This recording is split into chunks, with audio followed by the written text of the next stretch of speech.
নমস্কাৰ সকলোকে পুনৰবাৰ স্বাগতম জনাইছোঁ মোৰ চেনেলটোৰ অন্য এটা ভিডিঅ'লৈ। আজি আমি কথা পাতিম ক্লাছ 10ৰ মেথছৰ চেপ্টাৰ 1 যিটো বাস্তৱ সংখ্যা ইয়াৰ বিষয়ে কথা পাতিম। প্ৰথমে আমি বুজিম ইউক্লিডৰ বিভাজন কলন বিধিটো। এই ইউক্লিডৰ বিভাজন কলন বিধি অনুসৰি যিকোনো এটা যোগাত্মক অখণ্ড সংখ্যা যদি a দিয়া থাকে, অইন এটা যোগাত্মক অখণ্ড সংখ্যা আমি b, অইন এটা যোগাত্মক অখণ্ড সংখ্যা b ৰে এই এক এনেদৰে ভাগ কৰিম, আন এটা অখণ্ড সংখ্যা r থাকিব আৰু এই rটো bতকৈ সৰু হ'ব।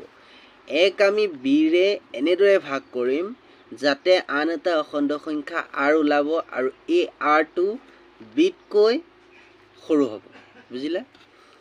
এতিয়া যদি সোধে ইউক্লিডৰ বিভাজন প্ৰমেয়িকাৰ ডেফিনিশ্যনটো বা কাক বোলে যদি সোধে লিখিবলৈ বা কি বুলি যদি সোধে ইয়াত লিখিব লাগিব, দুটা যোগাত্মক অখণ্ড সংখ্যা a আৰু b যদি দিয়া থাকে, দুটা যোগাত্মক অখণ্ড সংখ্যা a আৰু b দিয়া থাকিব, দুটা যোগাত্মক অখণ্ড সংখ্যা a আৰু b দিয়া থাকিলে এনে দুটা অদ্বিতীয় সংখ্যা q আৰু r দিয়া থাকিব। a আৰু b দুটা যোগাত্মক অখণ্ড সংখ্যা দিয়া থাকিলে এনে দুটা অদ্বিতীয় সংখ্যা q আৰু r দিয়া থাকিব যাতে a = bq + r হয়, a = bq + r হয়। ইয়াত আমি এক ভাজ্য, bক ভাজক, qক ভাগফল আৰু rক ভাগশেষ বুলি কওঁ। আৰু ইংলিছত ইয়াক ডিভিডেণ্ট, ইয়াক ভাজক, ইয়াক ডিভাইডাৰ আৰু ইয়াক কোৱেচিয়েণ্ট, ভাগফলক কোৱেচিয়েণ্ট আৰু ভাগশেষক ৰিমাইণ্ডাৰ বুলি কোৱা হয়। এতিয়া আমি বুজিম এই যে কলন বিধি, এই কলন বিধি শব্দটো ক'ৰ পৰা আহিলে। নৱম শতিকাৰ পাৰ্চী গণিতজ্ঞ এজন আছিল, সেই গণিতজ্ঞজনৰ নাম হৈছে অল খোৱাৰী জমিৰ। এই গণিতজ্ঞজনৰ নামটোৰ পৰাই আহিছিল এলগৰিথম। এই গণিতজ্ঞজনৰ নামটোৰ পৰা আহিছিল এলগৰিথম অৰ্থাৎ কলন বিধি শব্দটোৰ কি উৎপত্তি হৈছিল। আৰু আচলতে এলজেব্ৰা যিটো বীজগণিতীয় শব্দ, এই শব্দটো তেওঁ এখন কিতাপ লিখিছিল, সেই কিতাপখনৰ নাম আছিল হিচাপ অল জাবৰ ৱাল মুকাবলা, আৰু এই কিতাপখনৰ নামটোৰ পৰাই এলজেব্ৰা শব্দটোৰ উৎপত্তি হৈছিল। এতিয়া আমি বুজো প্ৰমেয়িকা যিটো শব্দ আমি পঢ়িলোঁ, সেই প্ৰমেয়িকাটোনো কি? প্ৰমেয়িকা এটা প্ৰমাণিত বিবৃতি। প্ৰমেয়িকাটো কি? এটা প্ৰমাণিত বিবৃতিহে, যাক অইন বিবৃতি এটা প্ৰমাণ কৰাৰ বাবে আমি ব্যৱহাৰ কৰোঁ। প্ৰমেয়িকাটো কি? প্ৰমেয়িকাটো এটা প্ৰমাণিত বিবৃতিহে, যাক আমি অইন বিবৃতিসমূহ প্ৰমাণ কৰিবলৈ ব্যৱহাৰ কৰোঁ। এতিয়া আমি এই ইউক্লিডৰ কলন বিধিটো ব্যৱহাৰ কৰি অনুশীলন 1.1টো আমি সমাধান কৰিম। 1 নম্বৰত দিয়া আছে, তোমালোকে চাব পাৰা। নম্বৰ 1 আছে 135 আৰু 225।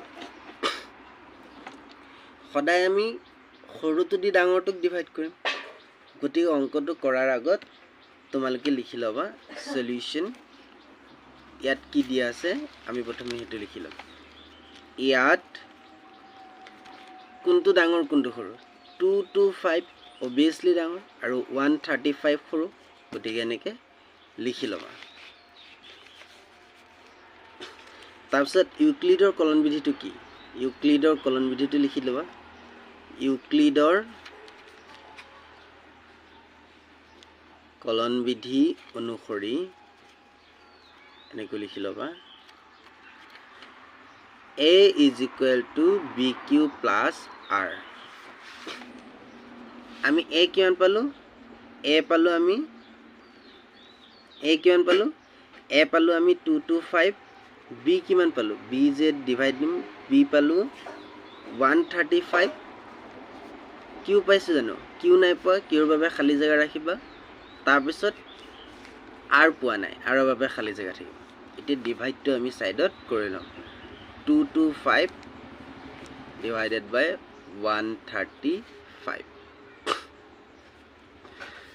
এই 2 to 5 ক 135 দি ডিভাইড দিম ডিভাইড দিওতে এটা কথা মনত ৰাখিবা এটো যিমান আছে হয় ইয়াৰ ওচৰলৈ যাম নহয় ইয়াৰ সমান উলিয়াম হয় ইয়াৰ ওচৰলৈ যাম নহয় ইয়াৰ সমান উলিয়াম কিন্তু ইয়াক পাৰ হৈ যাব নোৱাৰো এটা 135 ৰ দুগুণ দিলে পাৰ হৈ যাব obviously পাৰ হৈ যাব গতিকে আমি একবাৰ দিম 135 এটা ডিভাইড কৰিম 5 ৰ 5 গলে 0 2 পা 3 যে 1 ঢাকলো 12 12 পা 3 গলে 9 1 পা 1 গলে 0 এটা আমি কেন পালো কোএফিচিয়েন্ট মানে ভাগফল পালো 1 ইয়াক ভাগফল বুলি কোৱা হয় চাই লবা এটো তাত যেনেকে মই শিকাইছিলো ইয়াক ভাজ্য বুলি কোৱা হয় ইয়াক ভাজক বুলি কোৱা হয় ইয়াক ভাগফল বুলি কোৱা হয় আৰু ইয়াক ভাগশেষ বুলি কোৱা হয় তাছে ইয়াত লিখিবা তেনেকে ভাজ্য ভাগশেষ কিমান পালো 90 বুজিলা 90 আমি ভাগশেষ পালো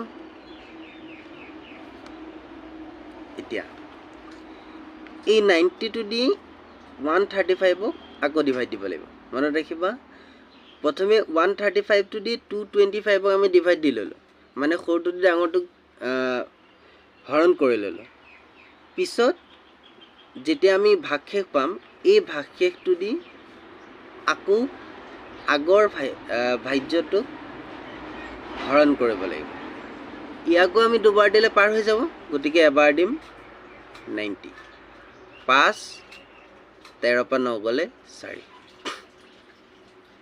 এতিয়া আকৌ এটো দি এটুক ডিভাইড দিব লাগিব এটো দি এটুক ডিভাইড দিব লাগিব প্ৰথমে এটো দি এটুক দিলো তাৰপিছত এটো দি এটুক দিলো এতিয়া আকৌ এটো দি এটুক দিব লাগিব 90 45 কিবাৰ যাব দুবাৰ যাব 90 এতিয়া চোৱা এতিয়াটো আমি হৰণটো কৰি ললো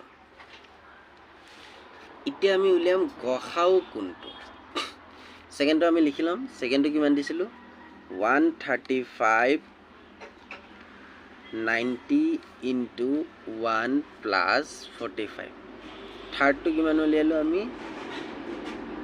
90 45 into 2 plus 0 এটা এটা কথা মনত ৰাখিবা এই ইউক্লিডৰ বিভাজন প্ৰমেয়িকা ব্যৱহাৰ কৰি যেতিয়াই গ খা উ আমি নিৰ্ণয় কৰিম যোনটো ভাজ্যৰে হৰণ কৰি ভাগফল 0 উলিয়ালো মনত ৰাখিবা যিটো ভাজ্যৰে হৰণ কৰি আমি ভাগফল উলিয়ালো এই ভাজ্যটোই হ'ব আমাৰ গ খা উ যিটো ভাজ্যৰে হৰণ কৰি আমি ভাগফল 0 উলিয়ালো এই ভাজ্যটোই হ'ব আমাৰ গ খা উ ইয়াত হ'ব তেকে